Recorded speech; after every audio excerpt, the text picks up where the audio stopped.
डरी हुई सरकार से कहना चाहता हूं कि इस देश में लड़ाई कभी बंद नहीं होगी। अगर वो ये सोचते हैं कि वो इस बात के साथ, इस आदेश के साथ बोलने वालों का गला जो है दबा देंगे, तो ऐसा नहीं होगा। अब एक और बात, जुर्माना इनके ऊपर है 5 लाख रुपए। तो ये कहते जुर्माना नहीं देंगे, वो कहते जेल भेज देंगे। तो मैं पूरी जिम्मेदारी से कह रहा हूँ कि जिस दिन हिमांशु जी को जेल भेजा जाएगा, मैं इनके साथ जेल जरूर जाऊंगा, मेरा नाम। क्योंकि तो मैं अपनी बात को शुरू करने से पहले 3 घटनाओं पे आपका ध्यान आकर्षित करना चाहूंगा। हम कैसा समाज है और हम कहाँ खड़े हैं। मैं अपने साथियों से भी आग्रह करूंगा कि वो गौर करें। दिसंबर 2019 हैदराबाद एक रेप हुआ और पुलिस ने एनकाउंटर किया और हमने खूब तालियां बजाई कि पुलिस ने तत्काल न्याय कर दिया। ये अच्छा हुआ, इससे सबक मिलेगा। लेकिन अभी मैंने कुछ दिन पहले पढ़ा कि वो एनकाउंटर फॉल्स था, वो झूठा एनकाउंटर था। सिर्फ सरकार को खुश करने के लिए निर्दोष लोगों को पकड़ के उनका एनकाउंटर कर दिया गया। सब लोग चुप। दूसरी एक घटना बिहार की है, लक्ष्मणपुर बाथे हत्याकांड। 50 से ज्यादा लोगों की हत्या हुई थी, 56 लोगों की, जिनमें बच्चे भी थे। और पेट चीर चीर के जो है छोटे बच्चों को निकाला गया था तलवार की नोक पे। इल्जाम लगा था रणवीर सेना। हाई कोर्ट ने नहीं, लोअर कोर्ट ने उनको सजा कर दिया आजीवन, और माननीय हाई कोर्ट ने बिहार के उनको बरी कर दिया। मतलब हमें जानने में कोई इंटरेस्ट नहीं कि उन 56 लोगों की हत्या किसने की। जैसे वो 56 इंसान नहीं थे, वो 56 कीड़े मकोड़े थे। फिर तीसरी घटना जो अभी मैंने बहुत जल्द ही 1 साल पहले देखी, वो घटना नेमावर की आदिवासियों की। अगर आपको याद हो, एक बच्ची और उसके परिवार के 4 लोगों की हत्या करके जो है वो एक गड्ढे में, बड़े से गड्ढे में डाल दी गई थी। मैं और मध्य प्रदेश के हमारे साथी सब लोग, हम लोग जयेश और सब लोग गए थे। जब ये पता लगा कि सरकार सुनवाई नहीं कर रही, और हमने मांग की कि सीबीआई जांच होनी चाहिए। मैं हिमांशु जी की ओर आ रहा हूं। बड़ी मुश्किल से उस आंदोलन के दबाव में सीबीआई जांच की जो है घोषणा हुई। लेट शुरू हुई, लेकिन जब वो शुरू हुई तो नए 7-8 लोगों को उसमें आरोपी बनाया गया। ये इस बात का प्रमाण है कि अगर कहीं अन्याय हुआ है और उसको न्याय हम लोग दिलाना चाहते हैं, तो उसके लिए जांच जरूरी है। और यही मांग तो कर रहे हैं हिमांशु जी, और कोई नई मांग नहीं कर रहे हैं। चंदा नहीं मांग रहे हैं सरकार से, ना नई नौकरी मांग रहे हैं।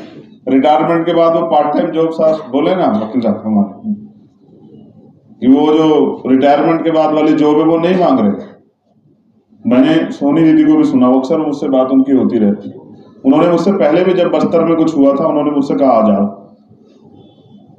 और मैं पूरे देश में घूमता रहता हूँ। सुबह उठने के बाद जब हम अखबार पढ़ते हैं, टीवी देखते हैं, टीवी में तो कम, लेकिन अखबार में या बहुजन मीडिया के कुछ चैनल्स वगैरह में मिल जाता है।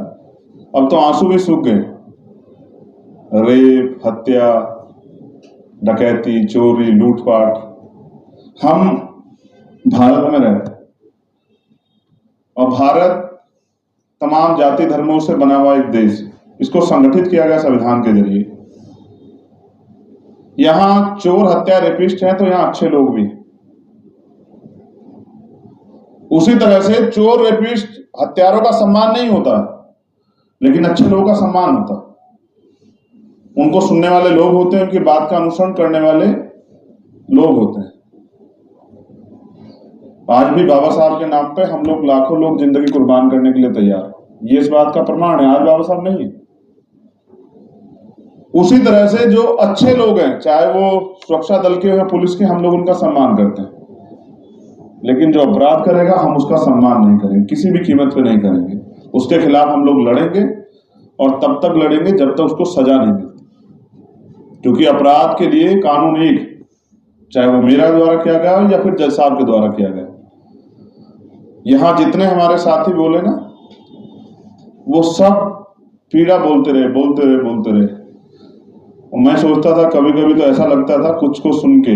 आज तो मैं धन्यवाद देता हूं हमारी महिला शक्ति का, कि जब वो इतना दम से बोलने लगी हैं, वो इतने दम से बोल रही हैं, इसका प्रभाव बहुत लोगों पे पड़ने वाला है और बहुत लोग उनको सुन के तैयार हो। लेकिन मैं किसी डरी हुई एजेंसी से डर जाऊं, घबराई हुई एजेंसी से डर जाऊं, वो भी वो एजेंसी जिसको मैं, जो मेरे खून पसीने कमाई से, जिसको जो है ना टैक्स, मेरे टैक्स से जो चलती है, उनको तनख्वाह हमारे पैसे से मिलती है, उस सुप्रीम कोर्ट, डरे हुए सुप्रीम कोर्ट से नहीं डर सकते हम लोग। बेसिकली समझना पड़ेगा ना कि सुप्रीम कोर्ट है क्या। क्या है सुप्रीम कोर्ट? सुप्रीम कोर्ट वो है जिसमें जो जज साहब बैठे हैं ना, वो उनको तनख्वाह हमारे टैक्स से मिलती है। वो बेसिकली हमारे लिए बैठे हैं, वो सरकार और पुलिस के लिए नहीं बैठे हैं। और वो जो जॉब ढूंढ रहे हैं, उनके फैसलों पे हम लोग डर जाएं, कभी भी नहीं हो सकता। ये भगत सिंह का देश, यहां तो अन्याय के खिलाफ बलिदान हुए, हम उनको मानने वाले लोग कैसे डर सकते हैं? तो स्पष्ट है कि मुझे कुछ ज्यादा उम्मीद है कई फैसलों से सुप्रीम कोर्ट नहीं है। सुप्रीम कोर्ट गलत हो सकता है, मेरे पास इसके एविडेंस है। हमारे यहाँ 2 मामले, SC/ST प्रिवेंशन एक्ट का जो मामला है, उसको बाद में सुप्रीम कोर्ट ने रिजोल्व किया, बदला ना सुप्रीम कोर्ट ने, कहा कि नहीं ठीक है, पहली बार में गिरफ्तारी हुई FIR लिखने के बाद, तो सुप्रीम कोर्ट से मिस्टेक हो सकती है। लेकिन अगर वो सुप्रीम कोर्ट जो सरकार के हिसाब चलेगा, उसकी बात हम लोग मानने लगे, तो फिर सरकार ही सब कुछ हो जाएगी। ये भारत है और ये संविधान से चलता है। मैं जहां तक इस पूरे मामले को समझ पाया, या तिसलता जी के मामले को समझ पाया, पहली बात तो मैं सिलेक्टिवली नहीं लड़ता हूं। हिमांशु जी से मेरा गहरा रिश्ता है। जब मैं NSA में जेल में था, ये मुझे नहीं जानते थे, मगर ये पैदल यात्रा करके सहारनपुर गए मुझसे मिलने के लिए। सरकार ने मिलने नहीं दिया, वो एक अलग बात है, क्योंकि चाहे कन्याकुमारी से और कश्मीर तक सत्ता का चरित्र एक होता है, ये मैंने देखा। और यही बात प्रशांत जी भी कह रहे कि सरकार किसी की हो, चंद पूंजीपतियों की जेबें भरने के लिए अगर सरकार काम करेगी और सुप्रीम कोर्ट का समर्थन करेगा, तो हम उसका विरोध करेंगे। जैसा मैंने कहा कि मामले सिलेक्टिव, जब सुप्रीम कोर्ट अच्छा काम करेगी, हम उसका भी समर्थन करेंगे, हम उसको भी आदर्शवादी न्याय के रूप में देखेंगे। लेकिन जब सुप्रीम कोर्ट के जरिए अन्याय होगा, तो हम उसको भी, और देखो ये सुप्रीम कोर्ट, फिर कह रहा हूं, जब हम टैक्स देते हैं तो हमें उसके हर फैसले पर नजर रखनी चाहिए। और हमने जो उदाहरण दिए गए साथी हमारे प्रशांत जी द्वारा, वो उदाहरण स्पष्ट है कि किस तरह कुछ जज जो है अपना जमीन बेच के जो है वो न्याय कर रहे हैं। ऐसे न्याय से न्याय का सिद्धांत ही खत्म हो जाएगा। तो मैं जो कह रहा था कि मैं सिलेक्टिवली नहीं लड़ता हूं, अब तक देख लीजिए, चाहे वो CA का मामला हो, NRC का मामला हो, किसानों का मामला हो, यलगार परिषद का मामला हो, भीमा कोरेगांव का मामला हो, रोस्टर का मामला हो, कोई एक ऐसा इशू नहीं है कि जहां न्याय खिलाफ लड़ा गया और वाम मैन है। और हिमांशु भाई मेरे, उनके साथ अन्याय हो, तो हम ऐसा कैसे देखा जा सकता है? तो इसलिए मैं पूरी घटना को समझ पाया कि सरकार ये चाहती है कि हमारा बोलने का अधिकार छीन लिया जाए, हमारे लड़ने का अधिकार छीन लिया जाए। और ये अधिकार हमें सरकार नहीं देती, सरकार को ये समझना पड़ेगा, ये अधिकार हमें भारत का संविधान देता है। तो ये देश संविधान तो चलेगा, मनुस्मृति से नहीं चलेगा। प्रधानमंत्री जी और सरकार को, और माननीय जो न्यायालय में, जो सर्वोच्च न्यायालय हमारा, जिसको हम न्याय का मंदिर कहते हैं, ये बात उनको भी समझनी पड़ेगी। कई ऐसे मामले हैं, मैं भारत में बहुत सारी चीजों को हम नोटिस करते हैं, क्योंकि 23-24 का स्टेट में हमारा संगठन है। आज हमारी जब पता लगा दीदी यार, तो छत्तीसगढ़ की टीम भी आई हुई है, उन्होंने मुझसे एक निवेदन भी किया है। तो मैं समझता हूं कि इतने मामले हैं सुबह से शाम तक कि समझ नहीं आता किस मामले को लिखें। इतने मामले, लगता है ये बुरा है, उसके बाद जो दूसरा पता लगता है वो उससे ज्यादा बुरा है। तो जब मैं पूरे भारत में घूमता हूं तो समझ आता समस्या एक, अब पूरे भारत में कहीं भी चले जाओ। दीदी मुझे अफसोस है, लेकिन ये सच है कि अभी भी आदिवासियों को, दलितों को इंसान नहीं समझा गया है, उनको जानवर ही समझा गया है। और जानवरों की हत्याओं पे इस देश में शायद जो है ना, लोगों को तकलीफ नहीं होती। मैं उसी समाज से आता हूं, तब मैं इस बात को कह रहा हूं। मैं यहां खड़े होकर इस बात कहता हूं तो हो सकता है लोग मुझे जातिवादी कह दें। जब प्रशांत भाई इस बात को कहेंगे, शायद लोग इस बात को ना कहें, वो कहेंगे प्रोग्रेसिव बात कर रहे हैं। लेकिन मैं इस सच्चाई को जानता हूं कि मैंने कहीं ऐसी घटना देखी, पूरा भारत का जो मेन स्ट्रीम है, चाहे वो खिलाड़ी हों या एक्टर हों या न्यूज चैनल हो, कुछ सब लोग लिखते हैं। मैं एक घटना का जिक्र करूंगा, जबकि मैं आदिवासियों की तरफ से मानता हूं कि प्रकृति की सबसे ज्यादा संरक्षण और प्रकृति की सबसे ज्यादा जो है सम्मान, वो पूजा जो है वो करते हैं। एक हथनी के साथ कुछ हुआ था, अगर आपको याद हो, वो दुखद था, लेकिन उससे बुरा आदिवासियों के साथ होता है, कभी चर्चा नहीं होती। अगर कुछ लोग आज लड़ने के लिए खड़े हुए हैं तो आप उनकी जीभ काट लो। ये आजाद भारत है सर। सुप्रीम कोर्ट को भी ये समझना पड़ेगा और सरकारों को भी। और रही बात जो और ज्यादा महत्वपूर्ण है गोमपाड़ के मामले में, तो मैं दीदी से वादा करता हूं कि जल्द हम लोग जो है ना, और हम हिमांशु जी को भी ले चलेंगे, हम गोमपाड़ फिर जाएंगे, हम उन लोगों के बीच में जाएंगे, उनके दर्द को सुनेंगे। वो दिल्ली चल के आते हैं, ये बहुत अच्छी बात, लेकिन हम वहां जाएंगे उनके बीच सुनने के लिए, और वहां की सरकार से भी पूछेंगे और इस लड़ाई को और मजबूत करेंगे। और सुप्रीम कोर्ट जो है उसको सुनना पड़ेगा। अब एक और बात, जुर्माना इनके ऊपर है 5 लाख रुपए, तो ये कहते जुर्माना नहीं देंगे, वो कहते जेल भेज देंगे। तो मैं पूरी जिम्मेदारी से कह रहा हूं कि जिस दिन हिमांशु जी को जेल भेजा जाएगा, मैं इनके साथ जेल जरूर जाऊंगा, मेरा वादा है। क्योंकि मैंने 16 महीने एक साथ जेल काटी, और मैं दिल्ली की तिहाड़ में भी एक्सपर्ट हूँ। वहां मेरे बहुत सारे लोग रहते हैं, पीड़ित हैं, उनकी लड़ाई भी मुझे लड़नी है। 2 बार मैंने दिल्ली की तिहाड़ देखी। जब मैं फर्स्ट टाइम गया तो मेरे लिए नया था, जब मैं सेकंड टाइम गया तो लोग मुझसे पूछ रहे थे कि लोग यहाँ से जाने को तरसते हैं, आप कैसे चले आए।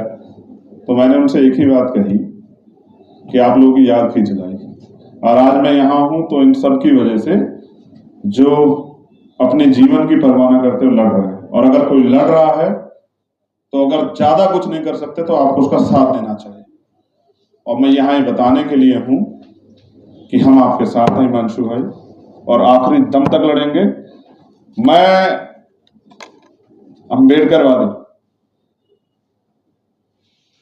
पहले भी अम्बेडकरवादियों ने इस लड़ाई को, भारत एक मजबूत भारत बने, भारत की दुनिया में एक पहचान बने, उस लड़ाई को लड़ा। आज मैंने आपको सुना, मैं आपको विश्वास से कहता हूं, मेरे काम करने के तरीके दूसरे हैं।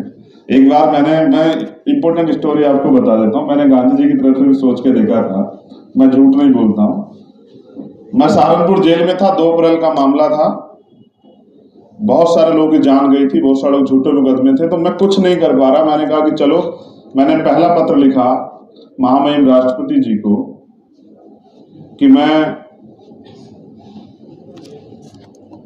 अपने लोगों के लिए कुछ नहीं कर पा रहा हूं, इसलिए मैं इच्छा मृत्यु चाहता हूं।